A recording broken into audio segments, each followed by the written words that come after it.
విజయవాడ నగరంలో మంగళవారం మార్చి 26న భారతీయ జనతా పార్టీ ఆంధ్రప్రదేశ్ రాష్ట్ర పదాధికారుల సమావేశం జరిగింది. దీనికి భారతీయ జనతా పార్టీ జాతీయ ప్రధాన కార్యదర్శి, ఇరు తెలుగు రాష్ట్రాలను పర్యవేక్షిస్తున్న అరుణ్ సింగ్, ఆయనతో పాటు సిద్ధార్థనాథ్, ఈయన జాతీయ ప్రధాన కార్యదర్శి, మాజీ ప్రధాని దివంగత నేత లాల్ బహదూర్ శాస్త్రి మనవడు. వీళ్ళిద్దరి సమక్షంలో పదాధికారుల సమావేశంలో 6 లోక్సభకు పోటీ చేయబోతున్న బీజేపీ అభ్యర్థులు పరిచయం చేశారు. అయిన తర్వాత ఎన్నికల వ్యూహం గురించి చర్చించారు. ఆసక్తికర విషయం ఏంటంటే,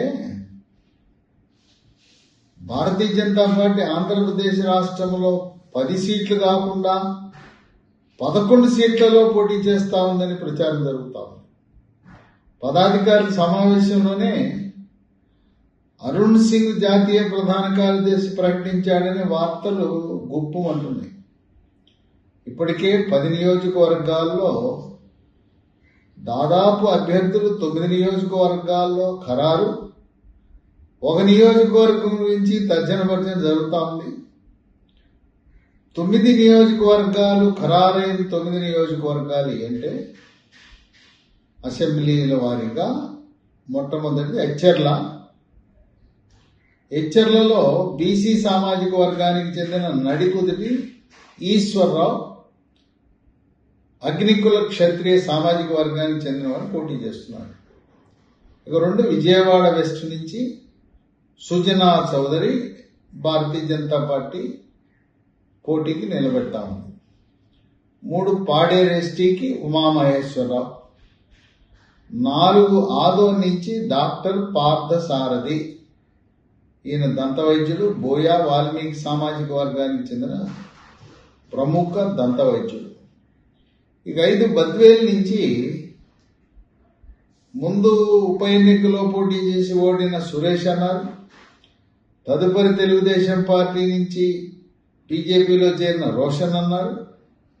ఇప్పుడు మాజీ సీనియర్ ఐఏఎస్ అధికారి దాసరి శ్రీనివాసులు, ఆయన గత కొంతకాలంగా రిటైర్ అయినప్పటి నుంచి భారతీయ జనతా పార్టీ కార్యకలాపాల్లో చాలా చురుగ్గా పనిచేస్తున్నారు. ఇక 6 ధర్మవరం, ఇక్కడ వరదాపురం సూరి మాజీ ఎమ్మెల్యేనా, లేదు జాతీయ కార్యదర్శి సత్యకుమార్, ఈ 2 పేర్ల మధ్యలో చర్చ తర్జన భర్జన జరుగుతూ ఉంది. 7 జమ్మల మడుగులో ఆదినారాయణ రెడ్డి మాజీ మంత్రి పోటీ చేయబోతున్నాడు. 8 కైకలూరు డాక్టర్ కామినేని శ్రీనివాస్, మాజీ వైద్య ఆరోగ్య శాఖ మంత్రి. ఈయన గత 3 నెలలుగా విస్తృతంగా ప్రచారం చేస్తూ 1 రౌండ్ ప్రచారం పూర్తి చేసేశారు. 9 వైజాగ్ నార్త్ విష్ణుకుమార్ రాజు కూడా 2 నెలల క్రితం ప్రచారం ప్రారంభించి ఆయన దాదాపు నియోజకవర్గం కలిదిరిగాడు. ఇక 10వ సీటు అనపర్తినిచ్చారు. అనపర్తిలో అది రెడ్డి సామాజిక వర్గం గెలిచే సీటు. అది ఏ పార్టీ అయినా, తెలుగుదేశం అయినా వైఎస్ఆర్సీపీ అయినా రెడ్డి సామాజిక వర్గాన్ని ఆదరించే నియోజకవర్గం.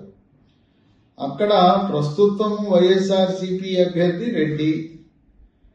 అనపర్తిలో నల్లమిల్లి రామకృష్ణారెడ్డి కావాలని తెలుగుదేశం నాయకులు శ్రేణులు కోరుకుంటున్నారు.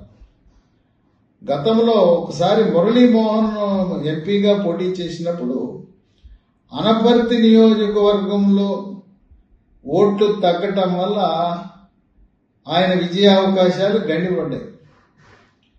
ఉండవల్లి అరుణ్ కుమార్ గెలుపు కారణం ఆ రోజు అనపర్తిలో తెలుగుదేశం పార్టీకి ఓట్లు తగ్గటం.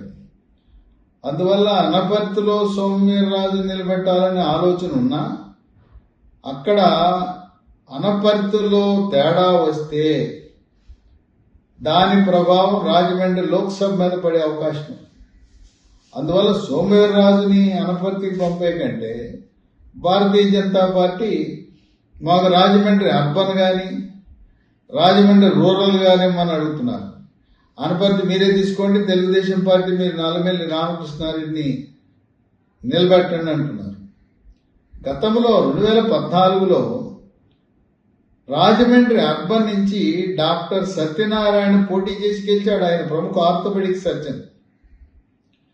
ఇప్పుడు కూడా రాజమండ్రి రూరల్ ఇంటి పరిస్థితుల్లో ఇచ్చే పరిస్థితి లేదు. ఎందుకంటే అక్కడ గోరంట్ల బుచ్చే చౌదరి ఆయన పార్టీ పెట్టినప్పటి నుంచి పార్టీ కార్యక్రమాల్లో ఉంటూ పాలిట్ బ్యూరో సభ్యుడిగా మంత్రిగా ఆయన తప్పనిసరిగా పోటీ చేయాలి. పైగా సిట్టింగ్ ఎమ్మెల్యేలందరికీ సీట్లు ఇవ్వాలనే నిర్ణయం ప్రకారం గోరంట్ల బుచ్చే చౌదరిని మార్చడం కుదరదు. రాజమండ్రి రూరల్ ఇచ్చే ప్రసక్తి లేదు. రాజమండ్రి అర్బన్లో చంద్రబాబు నాయుడు అనుకుంటే, అచ్చెన్నాయుడు అనుకుంటే అక్కడ గతంలో గెలిచిన సీటు, అనుకూలమైన సీటు సోమవీర్రాజు రాజమండ్రి అర్బన్లో పోటీ చేస్తే ఆయన గెలవడమే కాదు, పురంధరేశ్వరి కూడా రాజమండ్రిలో ఘన విజయాన్ని సాధించి కేంద్ర మంత్రిగా బాధ్యతలు చేపట్టే అవకాశం ఉంది. రాజమండ్రి అర్బన్ ఎందుకు అవకాశం ఉందంటే ఇప్పటికే అచ్చెన్నాయుడు కుటుంబంలో ముగ్గురు పోటీ చేస్తున్నారు. అచ్చెన్నాయుడు పోటీ చేస్తున్నాడు. తర్వాత రామ్మోహన్ నాయుడు ఎర్రనాయుడు కుమారుడు, ఆయన శ్రీకాకుళం లోక్సభకు పోటీ చేస్తున్నాడు. ఈ రాజమండ్రి అర్బన్ కూడా వాసు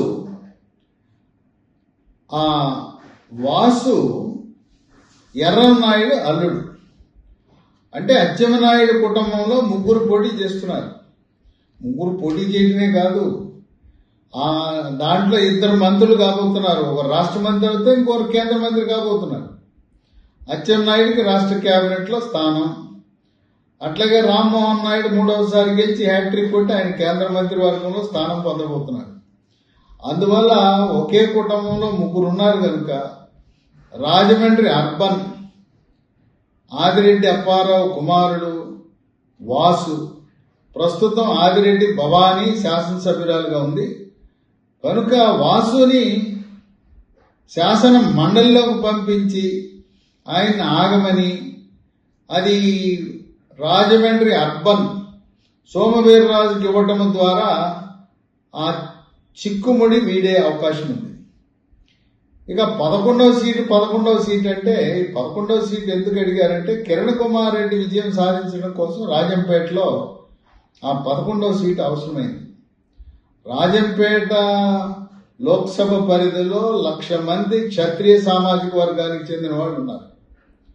వాళ్ళ యొక్క మద్దతు ఏకగ్రీవంగా గంపగుత్తగా పొందాలంటే ఒక రాజుని ఆ రాజంపేట లోక్సభ పరిధిలో ఒక నియోజకవర్గంలో పెట్టాలనే బీజేపీ వ్యూహం. అందువల్ల ఇప్పటికి రాజంపేట అసెంబ్లీ స్థానానికి తెలుగుదేశం పార్టీ అభ్యర్థిని ప్రకటించలేదు. ఒకవేళ రాజంపేటకు ప్రకటించాలనుకుంటే చంద్రబాబు నాయుడు జగన్మోహన్ రాజును కానీ క్షత్రియ సామాజిక వర్గం, బలిజ సామాజిక వర్గం ఇస్తే చెంగల్ రాయుడు ఆయన కుటుంబంలో ఒకరికి ఇవ్వాలని ఆలోచనలు ఉన్నారు.